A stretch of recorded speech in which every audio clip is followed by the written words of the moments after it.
ketika Rajab dikembalikan kepada sang pemilik agar makhluk dan hamba memberikan perhatian besar terhadap bulannya Allah.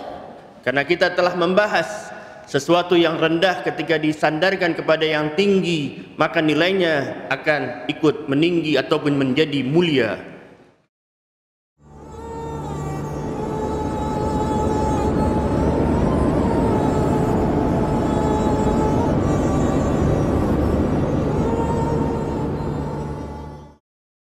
Alhamdulillah.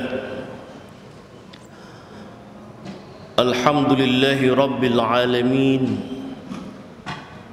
Wabihi nasta'in. Thumma salatu wassalamu ala sayyidil mursalin, habibina wa habibi ilahil alamin, nasiril mustad'afin, habibil fuqara'i wal masakin, alladhi summiya fis sama'i bi Ahmad wa fil aradina bi Abil Qasimil Mustafa Muhammad wa ala alihi at-tahirin at-tayyibin al-ma'sumin. ورضي الله تعالى عن كل صحابته الميامين الأجمعين ومن تبعهم بإحسان إلى يوم الدين.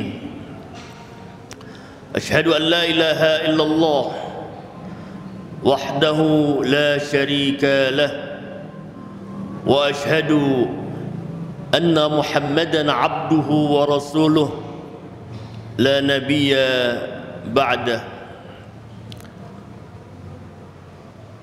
معاشر الحاضرين رحمكم الله، أوصيكم ونفسي بتقوى الله. قال الله تعالى في كتابه الكريم: أعوذ بالله السميع العليم من الشيطان الرجيم، بسم الله الرحمن الرحيم. ذلك ومن يعظم شعائر الله فإنها من تقوى القلوب. صدق الله العلي العظيم. Alhamdulillah, kembali dari lubuk hati kita semua kita panjatkan puja dan puji syukur kehadirat Ilahi Rabbi Jalla Jalaluh yang pada Jumat ini masih memberikan kesempatan untuk kita duduk bersimpuh di rumahnya dan membasahi lisan untuk menyebut asma-Nya, dan kita mengagungkan dengan zikir serta munajat dan qiraatul Quran, yang semua itu kita harapkan apa yang kita lakukan sejak subuh sampai detik ini sebagai bentuk penghambaan kita kepada Rabbul Alamin.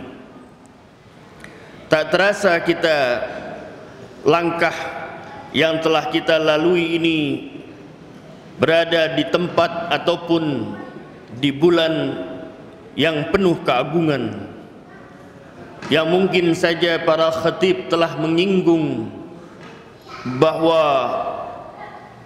12 bulan yang Allah cipta, ada 4 bulan suci yang Allah titipkan di dalamnya, dan dari 4 bulan yang sekarang telah sedang memeluk dengan kasih dan sayangnya kepada kita semua, yaitu bulan Rajab Al-Asab. Al-Asab artinya dituang segala bentuk rahmatnya. Sekarang kita berada di pertengahan atau mungkin sudah di penghujung bulan Rabbul Alamin, karena Rajab dinisbatkan langsung kepada pemiliknya, Rajab syahrullah, Rajab bulannya Allah.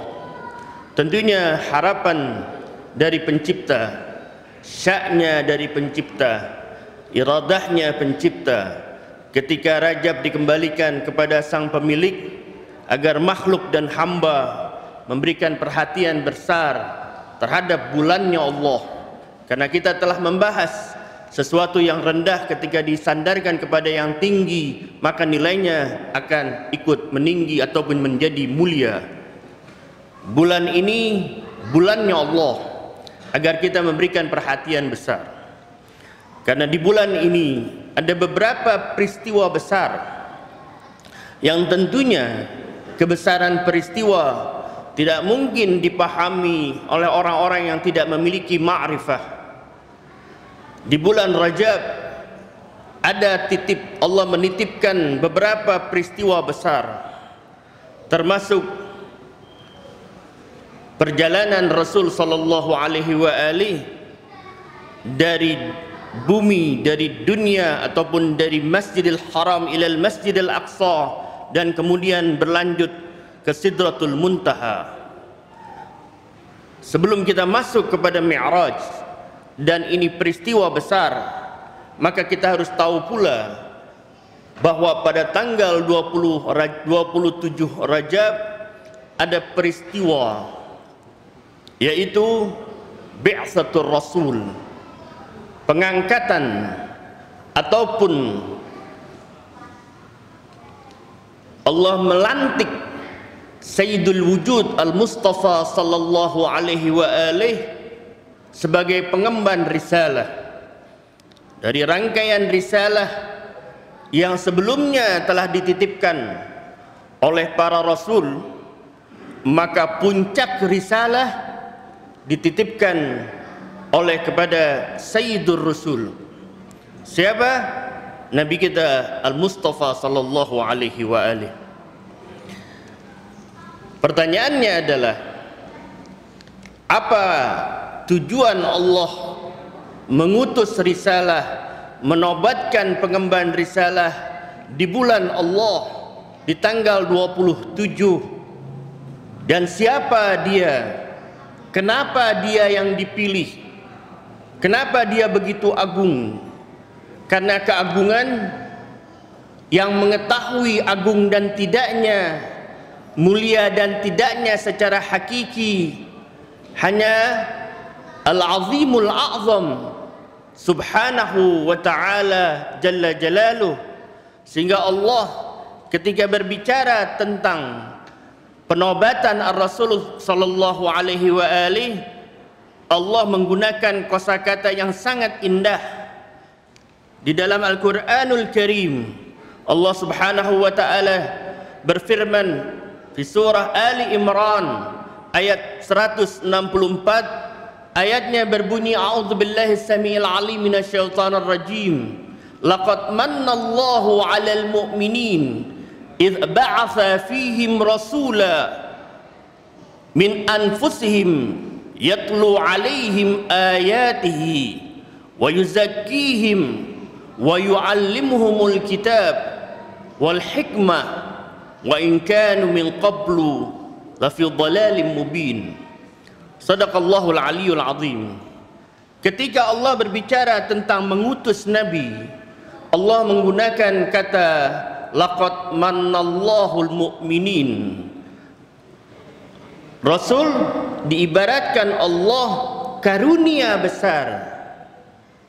Karunia besar Allah peruntukkan kepada orang-orang mukmin. Bukan sekedar utusan, tapi mannallah, yaitu karunia besar dari Allah. Ingat sesuatu ketika dinisbatkan kepada Allah, sekalipun onta memiliki keutamaan. Naqatullah, onta Nabi Saleh ketika dibunuh turun bala. Ini Nabi kita sallallahu alaihi wa alihi, karunia Allah titipkan kepada kita semua. Dinobatkan, dideklarasikan tahun 13 13 Hijriyah sebelum hijrah, tahun ke-13 sebelum hijrah, umur beliau 40 tahun. Tentunya umur 40 ini memiliki makna kesempurnaan, kesiapan seseorang untuk benar-benar menjadi penghamba yang betul-betul menghamba, sebagaimana setiap hari dia deklarasikan, iyyaka na'budu, hanya kepada engkau aku menghamba. Tapi nanti pada tataran ataupun faktanya, ungkapan ini terkadang berbeda, berbanding terbalik dengan amalnya. Penghambaannya bukan kepada Allah, tapi penghambaannya kepada hawa nafsu. Ar-Rasulul A'zam sallallahu alaihi wa alihi ketika dinobatkan, bukan berarti dia baru jadi nabi. Karena kalau beliau dinobatkan umur 40 baru dijadikan nabi, berarti beliau kalah dengan Isa. Karena Isa semenjak dalam buayan ibunya telah menjadi nabi. Rasul telah menjadi nabi sebelum anbiya diturunkan. Kuntun nabiyan, aku awalnya Allah cipta menjadi seorang nabi. Wa Adam bainal tini wal ma' atau bainal ma'i wat tin. Saat itu Adam masih dalam proses pembentukan menjadi makhluk.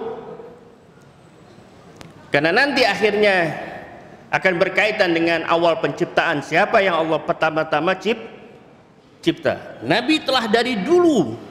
Tapi deklarasi yang dinobatkan ini hanya untuk menunjukkan, mengizharkan, menampakkan tugas beliau sebagai pengemban risalah. Sehingga nanti turun prosesnya pun nanti ada beberapa ikhtilaf, karena mustahil orang yang tidak mengetahui wahyu, yang tidak mendapatkan wahyu, lebih tahu wahyu ketimbang Rasul. Sehingga ketika Nabi bergetar, diselimuti oleh istrinya, lalu ada pendeta datang, ini adalah wahyu. Ini pun nanti dibantah secara akal. Kenapa? Karena yang tahu wahyu, yang menerima wahyu, dan ini sifatnya suci. Tapi kita tidak ingin masuk ke wilayah ikhtilaf. Kita ingin bertanya, apa tugasnya Nabi ketika beliau dititipkan kepada kita? Pertama, Ar-Rasulul A'zam sallallahu alaihi wa alihi menjelaskan, arrafan nas, menjelaskan kepada umat manusia tentang Tuhannya. Ini penting, karena ketika seorang anak tidak mengenal ibunya yang melahirkan, yang mengandung dan seterusnya, mendidik, merawat, lalu dia tidak mau kenal ibunya, maka sepakat kita katakan anak ini durhaka. Bagaimana ada hambanya Allah yang tidak mau mengenal penciptanya? Arrafan nas bi Rabbi. Rasulullah memperkenalkan Allah kepada umat manusia, bukan Allah atau Tuhan yang makhluk cipta. Dan aneh, ada makhluk mencipta makhluk, lalu si makhluk tunduk kepada ciptaannya, menghamba kepada ciptaannya. Dan itu terjadi di zaman Rasulullah sallallahu alaihi wa alihi. Orang-orang membuat patung lalu menyembahnya, makhluk yang dia cipta dia jadikan khalik. Ini adalah keterbelakangan atau musibah terbesar umat manusia ketika pikiran mereka terbelenggu. Sehingga fungsi Nabi memperkenalkan siapa Allah. Dan subhanallah, dan kita bersyukur kepada Allah, umat Nabi, umat yang matang, yang siap menerima pembahasan rumit yang tidak bisa dilemparkan umat terdahulu. Sehingga mukjizatnya Rasul tidak seperti Musa melemparkan tongkat menjadi ular, tapi mukjizatnya Rasul adalah Al-Quranul Karim. Di dalamnya penuh dengan hikmah, di dalamnya penuh dengan ilmu. Kita diajak berpikir, sampai detik ini mukjizat Rasul tidak pernah selesai dikupas. Kenapa? Karena mukjizat. Jadi kalau ada mufassir mengatakan, akulah, sayalah yang terbaik menafsirkan ayat ini, maka dia keluar dari makna mukjizat. Mukjizat tidak bisa dibatasi oleh pikiran manusia. Arrafan nas birabbi, itu yang pertama. Yang kedua, arrafan nas kaifa yas'adu fid dunya, bagaimana dia bahagia di dunia. Karena bahagia di dunia relatif. Untuk seorang anak, bahagia adalah ketika dia memiliki mainan. Untuk seorang yang belum menikah, bahagia adalah ketika memiliki pasangan. Bahagia untuk orang tua adalah ketika anaknya diwisuda. Dan semua bahagia ini dijelaskan oleh Nabi yang sebenarnya bahagia itu seperti apa. Kalau Anda menikah hanya ingin mendapatkan anak, maka maaf, itu pun berlaku di dunia hewan. Dia ingin berkembang biak. Tapi Nabi mengajarkan Anda menikah, tapi niatkan zuriyah yang Anda dapati nanti salihah. Tujuannya ke Allah. Didik dia menuju Allah. Apa menikah? Karena saya manusia, lumrah, ada libido, ada syahwat. Itu pun dilakukan oleh orang yang tidak beragama ataupun agama berbeda. Kita menikah bukan dalam rangka melampiaskan syahwat, tapi menikah dijadikan wasilah untuk mendekatkan diri kepada Allah. Sehingga Allah titip ayatnya di pernikahan, wa min ayatihi an khalaqalakum min anfusikum azwaja litaskunu ilaiha wa ja'ala bainakum mawaddah warahmah. Al-mawaddah dan rahmah ayatnya Allah, tandanya Allah, bukan tujuan pernikahan. Sehingga dengan mawaddah dan rahmah menuju asalnya mawaddah dan asalnya rahmah. Siapa pemilik mawaddah dan rahmah? Rabbul Alamin. Siapa yang memasukkan cinta? Rabbul Alamin. Sehingga ketika Nabi menikahkan putrinya dengan sahabat beliau Amirul Mukminin Ali bin Abi Thalib, bagaimana engkau mendapatkan putriku saat ini yang telah menjadi istrimu? Ni'mal aun li taatillah. Sebaik-baiknya pertolongan untuk taat kepada sa'adah, kebahagiaan dunia. Bukan sekedar memiliki materi, tapi materi menjadi barokah, anak menjadi berkah, rumah menjadi barokah. Ini sa'adah fid dunia. Sa'adah fid dunia adalah ketika orang berhubungan dengan Khalik. Ini sa'adah fid dunia. Ketika mungkin dia tidak memiliki apapun secara materi, tapi di dalam dirinya ada pencipta materi. Hasbi Rabbi jalallah ma fi qalbi illallah. Habis hatinya telah dimiliki oleh si pemilik hakiki. Sa'adah fid dunia. Tapi bukan berarti Anda tidak perlu materi. Anda harus cari dan jangan meminta. Tapi ketika Anda miliki, jangan jatuh cinta. Yang ketiga, Rasul mengajarkan kepada kita bagaimana kebahagiaan akhirat.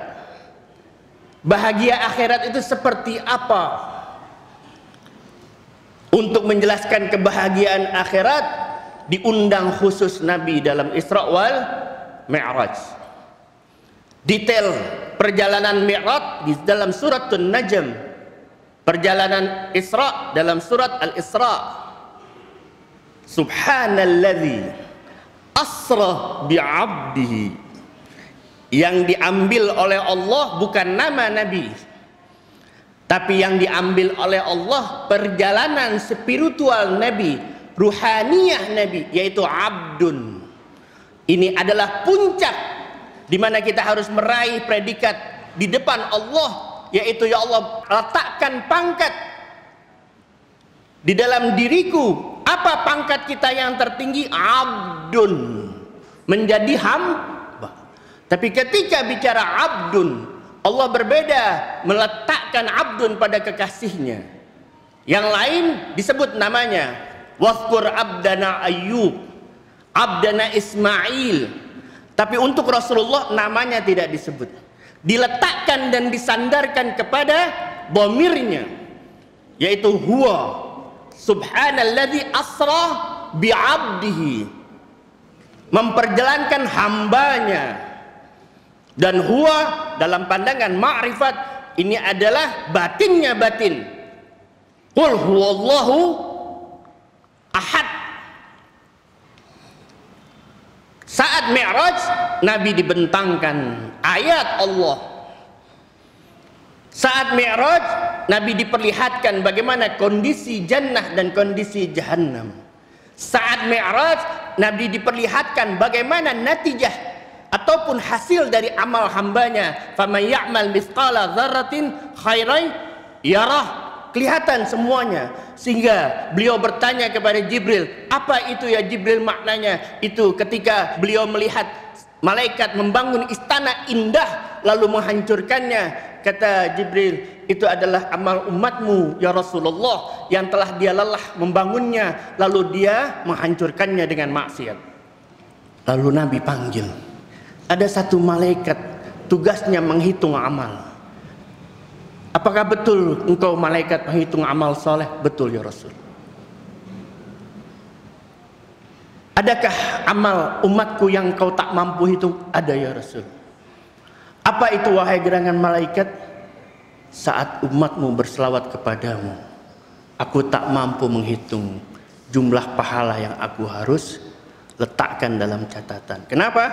Karena Tuhanku ikut serta. Innallaha wa malaikatahu yusalluna 'alan nabi ya ayyuhalladzina amanu sallu 'alaihi wa sallimu taslima. Tidak ada amal yang Allah ikut nimbrung di dalamnya dalam semua bentuk ubudiyah kecuali selawat kepada baginda. Tentunya makna selawat Allah kepada Nabi tidak sama dengan makna selawat kita kepada baginda Nabi. Selawat Allah curahan rahmat, selawat kita mengambil rahmat.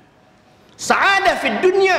Dan Anda harus tahu, berbahagialah orang yang memiliki ataupun dilahirkan pasca diletakkannya Sayyidul Mursalin, dititipkannya Sayyidul Mursalin. Karena amal Anda walaupun umur singkat tak seperti umat Nuh, tapi sedikit yang Anda lakukan memiliki tempat di sisi Allah. Athqalu ma yudha'u fil mizan as-salah ala Muhammad wa ali Muhammad. Yang paling berat nanti timbangan Anda di akhirat adalah selawat kalian kepada baginda Nabi dan keluarganya. Rajab, bulan di mana Nabi dinobatkan sebagai pengemban risalah. Rajab, bulan yang agung, harus kita agungkan. Rajab, bulan pembenahan jiwa. Rajab, kita diingatkan perjalanan suci Nabi sampai Sidratul Muntaha. Rajab menjadikan kita kembali kepada pemilik Rajab. Rajab syahrullah. Dan jadikan ya Rabb, aku ini di bulanmu, hambamu, Abdullah, hambanya Allah. Barakallahu li wa lakum fil Qur'anil Karim wa nafa'ani wa iyyakum tilawatahu wa dzikril hakim. Aqulu qawli hadza wa astaghfirullah li wa lakum wa li sa'iril muslimina wal muslimat wal mu'minina wal mu'minat al ahya'i minhum wal amwat fastaghfiruh innahu huwal ghafurur rahim.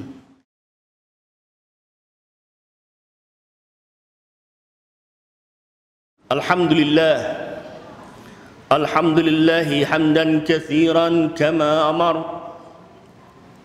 wa ashhadu an la ilaha illallah wahdahu la syarika lah, irghaman liman jahada bihi wa kafar. وأشهد أن سيدنا محمدًا عبده ورسوله سيد الإنس والبشر.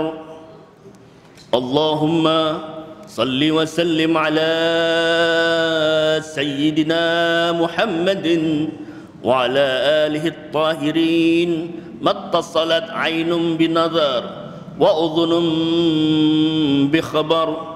أما بعد فيا أيها الناس اتقوا الله تعالى وذروا الفواحش ما ظهر منها وما بطن وحافظوا على الطاعة وحضور الجمعة والجماعة واعلموا أن الله أمركم بأمر بدأ فيه بنفسه وثنى بملائكة مسبحة بقدسه فقال تعالى ولم يزل قائلا عليما إن الله وملائكته يصلون على النبي يا أيها الذين آمنوا صلوا عليه وسلموا تسليما اللهم صل وسلم على سيدنا محمد وعلى آل سيدنا محمد كما صليت على سيدنا إبراهيم وعلى آل سيدنا إبراهيم في العالمين إنك حميد مجيد اللهم اغفر للمؤمنين والمؤمنات والمسلمين والمسلمات يا من أرجوه لكل خير وأمن سخطه عند كل شر يا من يعطي الكثير بالقليل يا من يعطي من سأله يا من يعطي من لم يسأله ولم يعرف تحننا منه ورحمة أعطني بمسألتي إياك جميع خير الدنيا وجميع خير الآخرة واصرف عني بمسألتي إياك جميع شر الدنيا وشر الآخرة فإنه غير منقوص ما أعطيت وزدني من فضلك يا كريم يا ذا الجلال والإكرام يا ذا النعماء والجود يا ذا المن والطول حرم شيبتي على النار بحق محمد وآله الأطهار عباد الله إن الله يأمر بالعدل والإحسان وإيتاء ذي القربى وينهى عن الفحشاء والمنكر والبغي يعظكم لعلكم تذكرون فاذكروا الله العظيم يذكركم واشكروا على نعمه يزدكم ولذكر الله الأكبر. قم الصلاة.